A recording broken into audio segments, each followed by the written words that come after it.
three charges of plus 2q minus q and minus q are placed at the corners ABC of an equilateral triangle of side A as shown in the adjoining figure. Then the dipole moment of this combination is. बच्चों हमें dipole moment इस combination का find out करना है. dipole moment की अगर बात करें तो एक माइनस क्यू चार्ज एक प्लस क्यू चार्ज, ठीक है, एक माइनस क्यू चार्ज एक प्लस क्यू चार्ज जिसका सेपरेशन बीच में अगर d हो तो डायपोल मोमेंट का जो डायरेक्शन होगा माइनस क्यू से प्लस क्यू की तरफ होता है, जिसको अपन डिनोट करते हैं p वेक्टर से. p वेक्टर क्या होता है? Magnitude of any of the charge that is q into distance जो होता है d. ठीक है, यहाँ पे देखिए माइनस क्यू है, यहाँ प्लस 2q है, तो प्लस 2q को क्या मैं प्लस क्यू और प्लस क्यू लिख दूँ? बिल्कुल लिख दिया. हुआ क्या इससे फायदा? हमें एक माइनस क्यू से प्लस क्यू की तरफ एक डायपोल मोमेंट आ गया, सिमिलर एक सेम डायपोल मोमेंट इधर आ गया.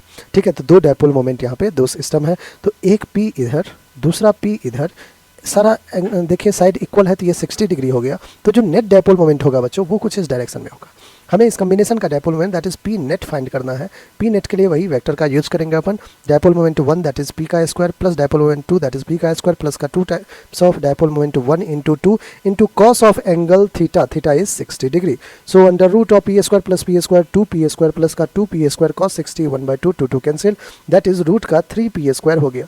रूट 3 इंटू पी लिख दूँ मैं, पी स्क्वायर बाहर आएगा p1 के. पी क्या होगा बच्चों? q इंटू ए, क्योंकि सेपरेशन क्या है? सेपरेशन है a और मैग्नीट्यूड कितना है चार्ज का? q, तो p को लिख सकते हैं q into a. So root 3 qa अपना करेक्ट आंसर होगा. रूट 3 qa कौन सा है? ऑप्शन नंबर सी.